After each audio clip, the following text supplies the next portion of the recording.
Bonjour, bonjour. Donc on est ici pour un cours de portage avec moi.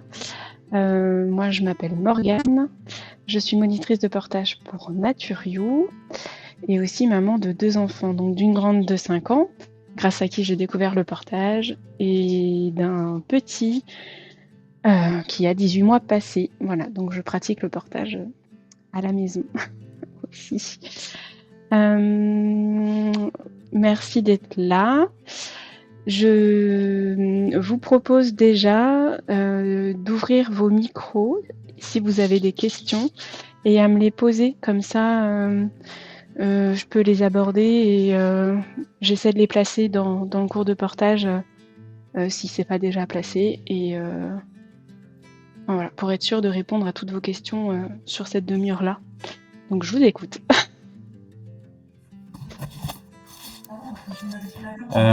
Bonjour, alors moi c'est...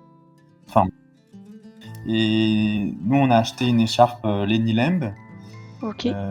chez Nature You et du coup moi ma question c'était comment être sûr que on positionne bien notamment la tête chez un tout petit bébé de 3 kilos et le bassin, enfin notamment l'angle, enfin l'alignement des fesses par rapport aux jambes et aux genoux Ok.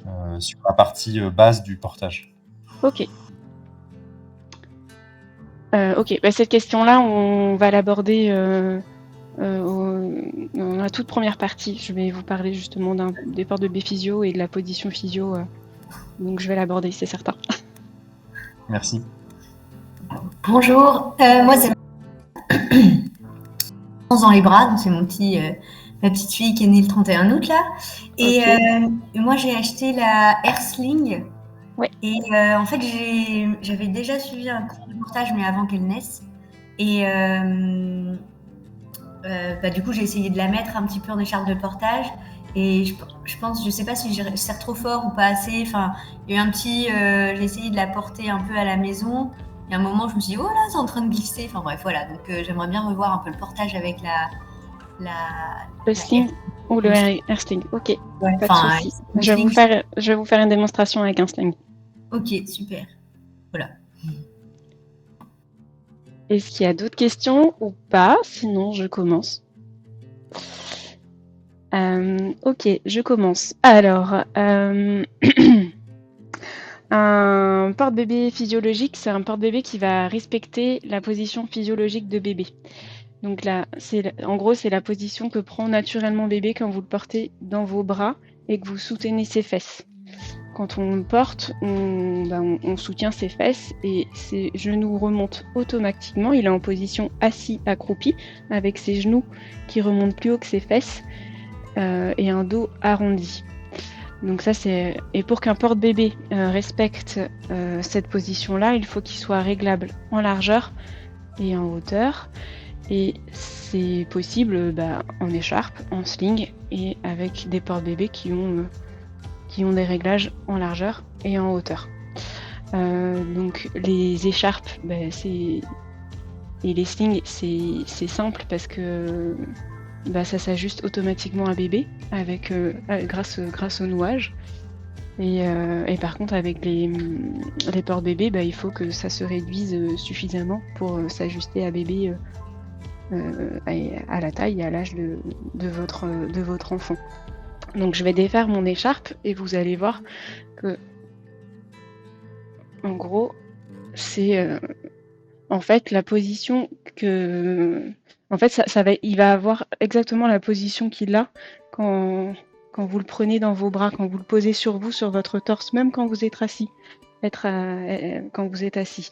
Donc le repère à avoir, c'est vraiment cette position-là. Vous le prenez dans vos bras et vous soutenez ses fesses. Sa tête va reposer automatiquement sur votre torse, elle va pas tomber en arrière. C'est vraiment cette position accroupie, assis, qui va faire que la tête sera positionnée automatiquement sur votre torse. Alors évidemment, quand vous l'avez en portage et que vous vous baissez, là, il faut garder sa main autour, mettre sa main derrière sa tête pour pas que la tête bascule. Voilà, alors du coup, je sais pas les impressions que vous avez ou les doutes que vous aviez en utilisant votre écharpe. C'est une position que vous aviez du mal à réaliser ou c'est... Non, c'était effectivement le fait que la tête puisse être un tout petit peu instable au départ Ouais. dans le nouage, et puis aussi la peur effectivement de trop serrer en bas au niveau des mollets. Alors, alors le repère à avoir quand l'écharpe est mise, c'est que vous puissiez passer facilement vos doigts entre le creux du genou et l'écharpe. Faut vraiment que si l'écharpe vient vraiment au creux du genou, ça va pas couper la circulation puisque c'est vraiment dans le creux. Par contre, effectivement, si elle vient pas totalement dans le creux du genou, il peut y avoir un risque puisqu'il y aura une compression au milieu de la cuisse et donc du coup ça peut couper la circulation. Mais si vous arrivez à passer vos doigts vraiment entre l'écharpe et le creux du genou, il n'y a pas de risque que ce soit trop serré. Et après, pour que la tête se repose bien sur le torse, il faut aussi que le pan qui vienne jusqu'à la nuque soit suffisamment serré pour que le torse de votre bébé reste maintenu contre vous, quoi. Mais on ne couvre pas la tête de bébé, il faut qu'elle reste mobile, ainsi que ses voies respiratoires. Si bébé ressent une gêne, il faut qu'il puisse bouger tout seul, quoi. Voilà. Je vais vous faire une démonstration avec un sling, comme ça on va revoir ça aussi. Alors moi j'ai pas pris le air sling, donc moi c'est un sling normal, mais les réglages vont être similaires. Donc on place l'anneau haut sur l'épaule, puisqu'au moment du serrage, de toute façon, l'anneau va descendre. Donc là je suis en diagonale en fait. Hop. On récupère le bas du pan. Et on vient faire un petit accordéon qu'on passe entre les deux anneaux. Hop. Et on repasse le tissu sur le premier anneau, mais sous le deuxième.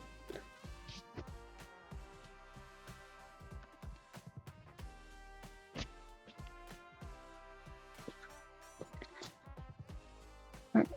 Et là, on fait attention à ce que les pans correspondent bien. C'est-à-dire le pan du dessus correspond bien au pan qui est en face. Ça va être important pour les serrages. Il ne faut pas que ça ait tourné. Et là, c'est pareil, le pan. L'extrémité du tissu, on les met bien aux extrémités des anneaux, en fait. Hop, voilà. Donc, je replace mon anneau bien sur mon épaule pour éviter que ça descende trop. Et puis là, le repère à avoir, c'est le coude. La corde doit être plus ou moins à hauteur de coude. Hop. On va chercher son bébé. On le place sur l'épaule. On vient chercher ses petits pieds qu'on passe. Hop, dans la corde. Et puis on vient, hop, le bercer. On attend que le bébé soit vraiment bien assis sur la corde pour pouvoir remonter le tissu. Pour que vraiment l'assise soit faite et que la corde vienne bien au creux du genou. Une fois que c'est fait, donc il faut vraiment que les fesses passent devant le tissu.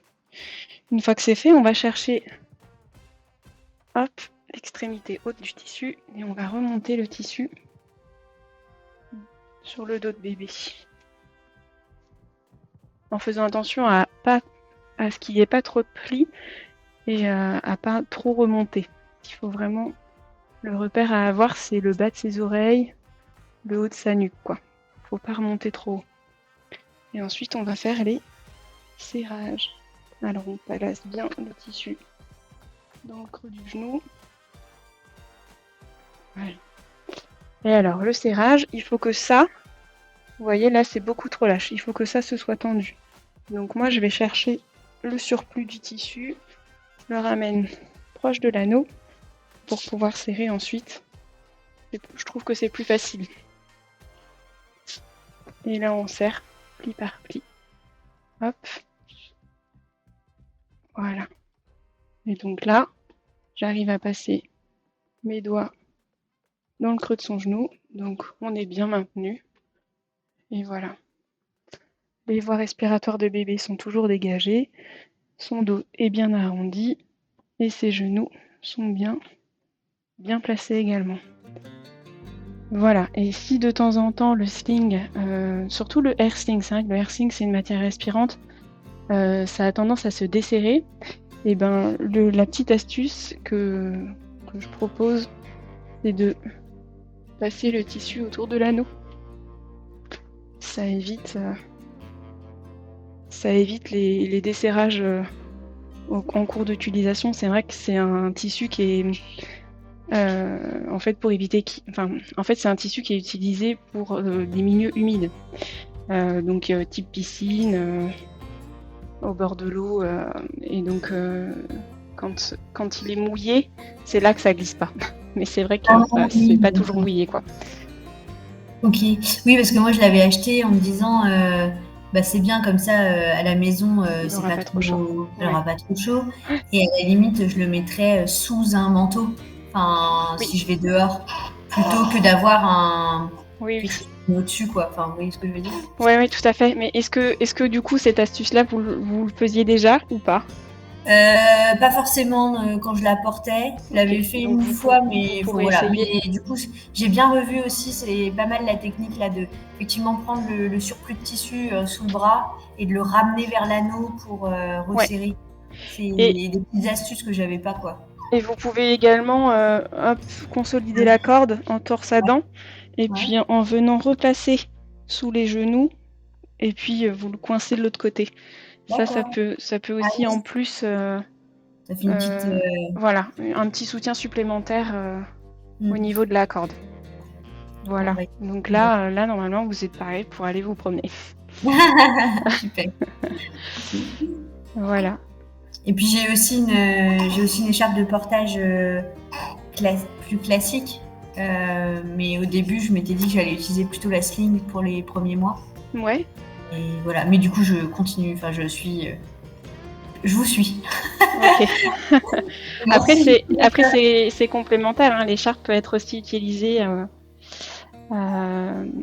chez soi pour un temps plus long. C'est vrai que l'installation peut être un peu plus longue quand on est un peu moins sûr des nouages, mais comme c'est un portage qui est justement un peu plus asymétrique, parce que du coup portage sur les deux épaules et au niveau des hanches, c'est un peu plus confort. Donc vous pourrez aussi porter plus longtemps avec une écharpe. Alors que le sling c'est asymétrique, donc alors quand bébé est léger et petit ça peut aller, mais quand le bébé commence à grandir et à peser son poids, ça peut poser problème sur l'épaule, quoi. Et on peut varier d'une épaule à l'autre, ça c'est pas... Oui, ouais, tout à fait. Ça c'est propre à votre confort à vous. Oui, bien sûr, ouais. Par contre, faut que je refasse le nœud, non? C'est bon, je peux... Si vous... Parce que vous n'enlevez pas toujours le tissu quand vous désinstallez? Ok, non. Je pense pas que ça pose problème, parce que du coup, vous tournez... En gros, faut tourner l'écharpe, quoi. Juste, d'accord, ouais, je vois ce que vous voulez dire. Ouais. Mais il faut peut-être que faut que je refasse le nœud, je pense. Que je refasse comme vous, là, avec les bons plis et... Ouais. Ok, ça marche. Voilà. Merci. Et donc, pour défaire, c'est l'étape inverse. Hop, on desserre.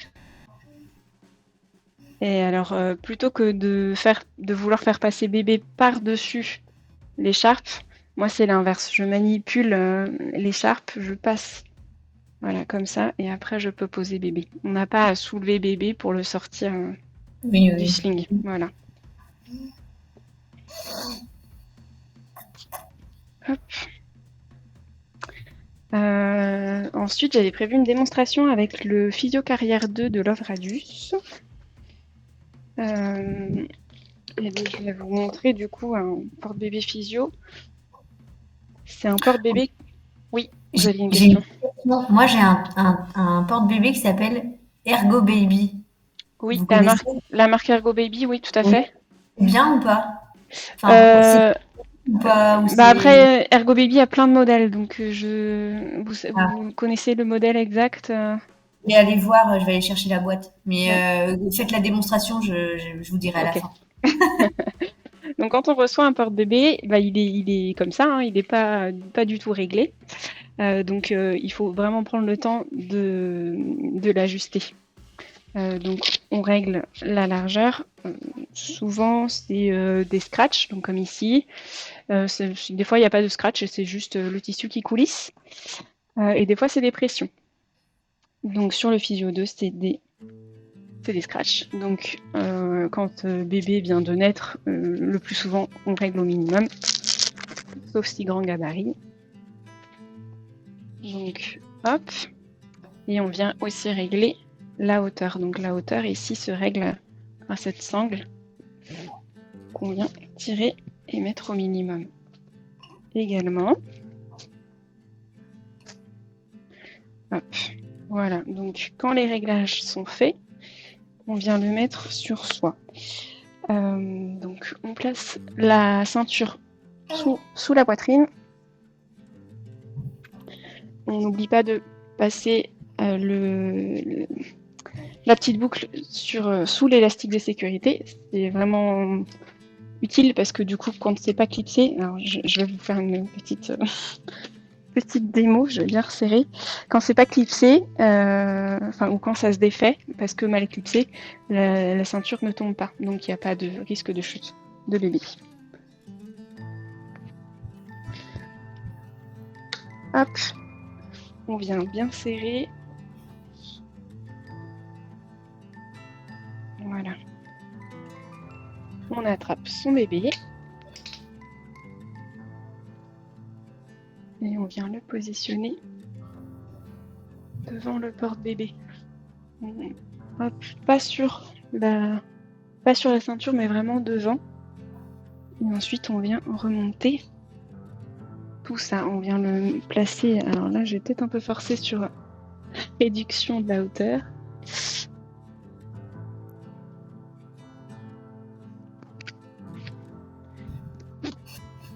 Hop.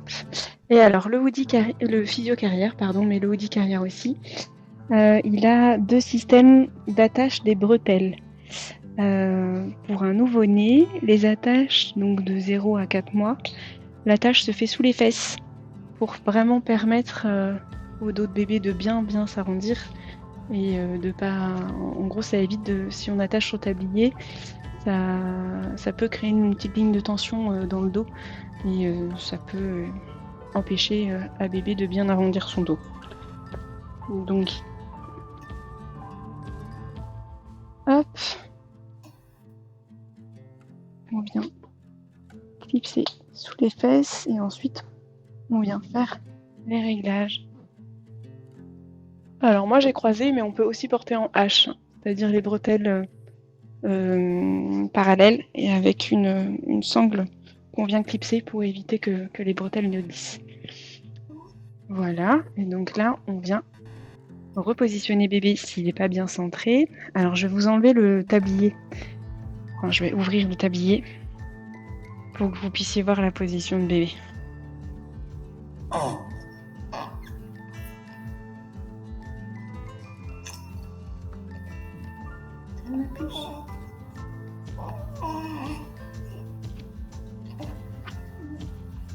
Hop. Alors là, on voit qu'il n'est pas très bien mis parce que un pied qui remonte plus haut que l'autre. Donc on n'hésite pas à placer sa main entre le tablier et les fesses de bébé et à recentrer bébé et à le mettre, s'il n'est pas assez au fond, à le pousser vers le fond pour vraiment qu'il soit vraiment placé au fond de l'assise. Et là, donc quand je fais ça, normalement, ses fesses sont vraiment redescendues devant la ceinture. Et donc ses fesses sont placées plus bas que ses genoux, et son dos est bien arrondi. On veille toujours à ce que les voies respiratoires soient dégagées. Et quand le bébé est tout petit, on place les mains aussi près de son visage. Ça permet, ça les rassure en fait, d'avoir leurs mains près d'eux. Voilà ce que c'est avec un Physio 2. Et le Physio 2, c'est jusqu'à combien de kilos / mois ? Alors, c'est pas tant les kilos qui sont importants, c'est plutôt la taille de bébé. Ah, okay. Donc généralement, le physio, il va jusqu'à ce que l'enfant porte des vêtements en taille 3 ans. Ah, ok. Voilà. Hop. Et pour désinstaller, on fait l'étape inverse. Hop.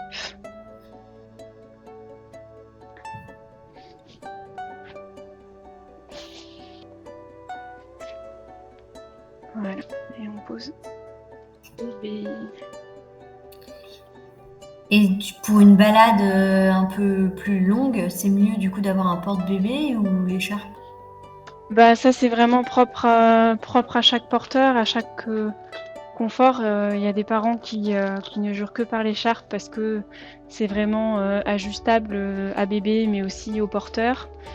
Et d'autres qui préfèrent les porte-bébés préformés parce que les sangles, ça les rassure, il y a moins de desserrage, Ouais, ok. c'est plus facile, quoi. Donc là, c'est vraiment propre à votre expérience dans le portage aussi et à vos habitudes à vous et à votre confort, quoi. Ouais. Ok. Voilà.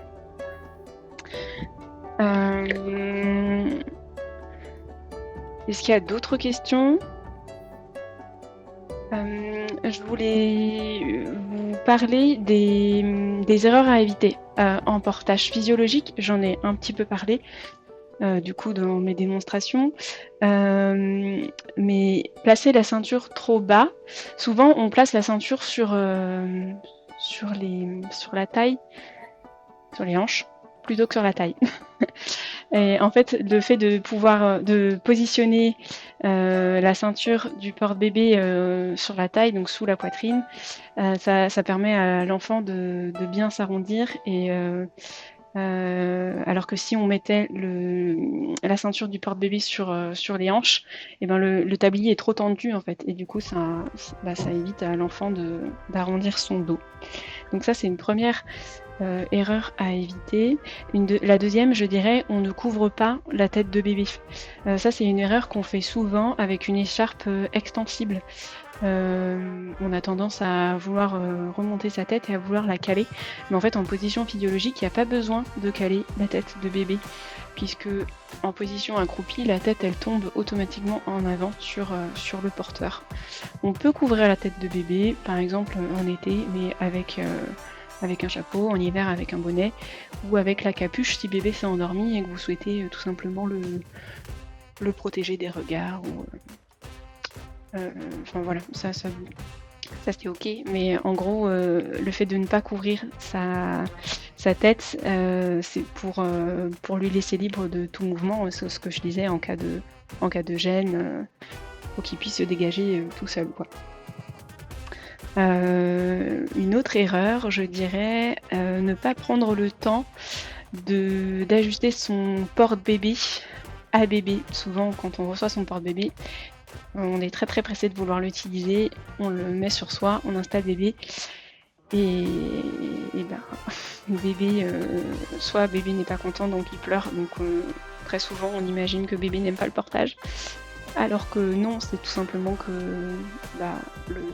le porte-bébé n'a pas été ajusté, donc il n'est pas bien. Donc toujours, avant de le mettre sur soi, toujours ajuster la largeur et la hauteur à la taille de votre enfant. Et puis une autre erreur, c'est qu'on peut avoir tendance à trop couvrir son bébé en hiver. Et c'est comme dans un siège auto, on ne met pas de manteau dans un porte-bébé ou dans une écharpe. On habille bébé comme à la maison. Comme vous également, et on vient couvrir ensuite par-dessus. Le porte-bébé compte comme une couche de vêtements, donc il faut aussi avoir ça en tête. Et je vais vous montrer du coup par quoi est-ce qu'on peut, qu'est-ce qu'on peut utiliser, notamment en hiver. Je remets vite fait un porte-bébé comme ça sera plus facile pour vous de vous en rendre compte. Mais en gros, je vais vous montrer une couverture de portage. Ça c'est vraiment pratique. Ça évite de racheter un manteau par exemple. Si vous êtes deux à porter bébé, et ben vous avez une couverture de portage pour deux. Et puis après, il y a quelque chose qui est vraiment plus complet et qui protège encore mieux, c'est quand même les manteaux de portage qui sont quand même très sympas. Et il y en a fait pour papa, fait pour maman. Hop, alors je remets.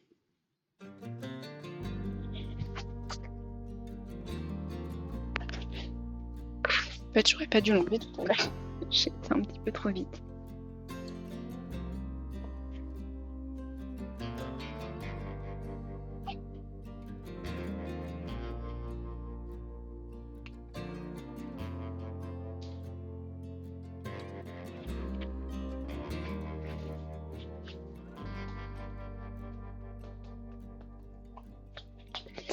Donc, une couverture de portage, je vais vous montrer à quoi ça ressemble. En gros, c'est une couverture imperméable à l'extérieur. Enfin, il y en a qui font polaire, qui sont juste en polaire. Donc, mais celle-ci, elle est imperméable à l'extérieur et polaire à l'intérieur, avec même une doublure en plus, s'il fait vraiment très froid. Ou s'il fait un peu plus tempéré, on peut aussi l'enlever. Donc ça, c'est celle de Love & Carry. Et on vient la clipser sur les bretelles du porte-bébé. Ça marche aussi avec une écharpe. Avec un sling, il vaut mieux plutôt choisir une couverture de portage qui a une sangle qui passe sur votre nuque. D'accord. Hop. Et puis on a une sangle également qui vient dans le dos pour resserrer le tout. Hop. Et après, il y a des sangles en bas qu'on vient tirer pour ajuster et tout refermer sur bébé pour éviter que l'air ne passe en dessous et sur les côtés. Voilà. Sans oublier évidemment, là mon poupon est pieds nus, mais on lui met une bonne paire de chaussettes, une bonne paire de chaussons quand même pour le froid, plus un bonnet. Voilà, et puis après en plus avec votre manteau, ça protège aussi les côtés. Donc ça c'est une couverture de portage. Et je vais vous montrer une veste.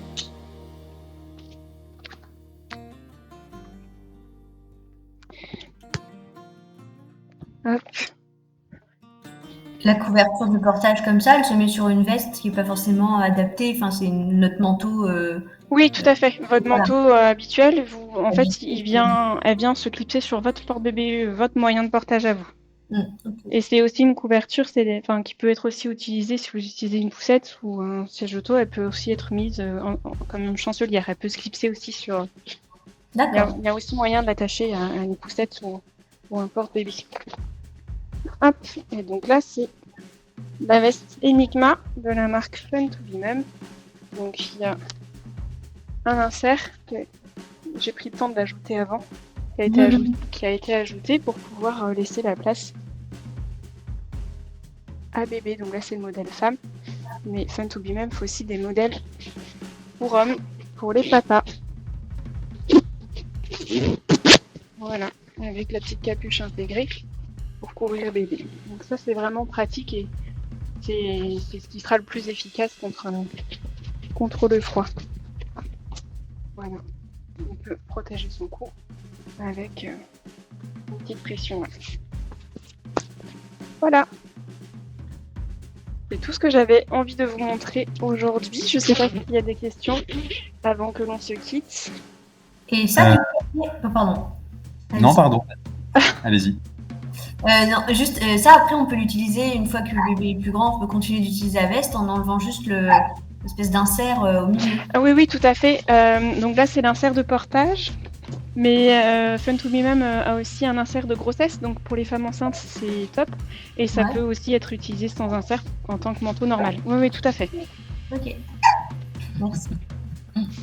Est-ce que vous pouvez nous dire quel nouage vous utilisez le plus dans les écharpes de portage, ou nous montrer ceux que vous conseillez ou vous conseillez pas plutôt, s'il y a des choses vraiment plutôt recommandées ou. Donc vous, c'est une écharpe tissée que vous avez?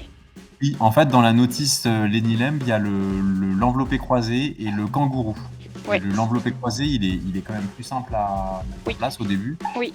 Parce que le kangourou, on a l'impression que les réglages, c'est moins évident, quoi. Donc, Oui. je sais pas ce que vous en pensez. Si, c'est exactement le retour que j'allais vous faire. C'est très souvent les retours que j'ai des parents. Donc si vous maîtrisez l'enveloppé croisé, c'est le nœud de base en fait pour les écharpes tissées. Donc si vous le maîtrisez et que qu'il est que vous le trouvez confortable et facile à réaliser, faites-le. Il n'y a pas de raison. Sauf si vous voulez tester et que vous aimez vraiment beaucoup le portage et que vous voulez tester plein de nouages différents, il n'y a pas de raison particulière à varier les nouages. Et dans l'enveloppé croisé, il faut bien faire 2 tours devant avant de passer derrière. J'avais un doute. Des twists, ce que... Oui, c'est ça. Avant de passer sous les pieds, enfin derrière les pieds du bébé. Alors, attendez, je vais vous montrer. Hop.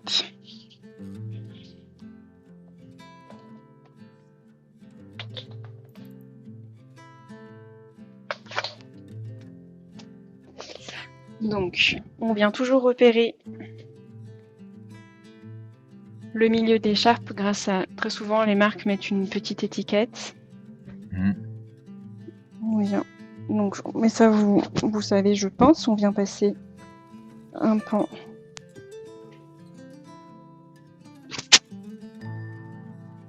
En fait, on vient croiser les pans dans le dos et on les ramène devant.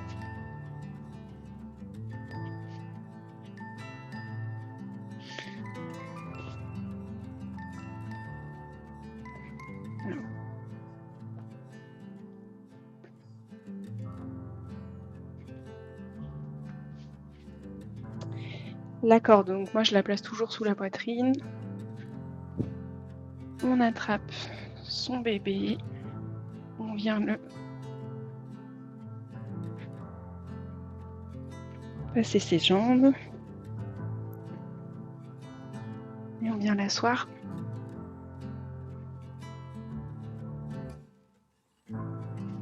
Hop. Quand le bébé est bien assis, on remonte le tissu jusqu'en bas de ses oreilles en faisant attention à ne pas ce qu'il y ait de plis dans son dos pour qu'il n'y ait aucune tension. Et ensuite on vient. Donc là, en gros, c'est comme pour le sling, cette zone-là doit être tendue. Donc on vient serrer. Ajuster, oui. Ajuster pan par pan, pli par pli comme on dit. Hop.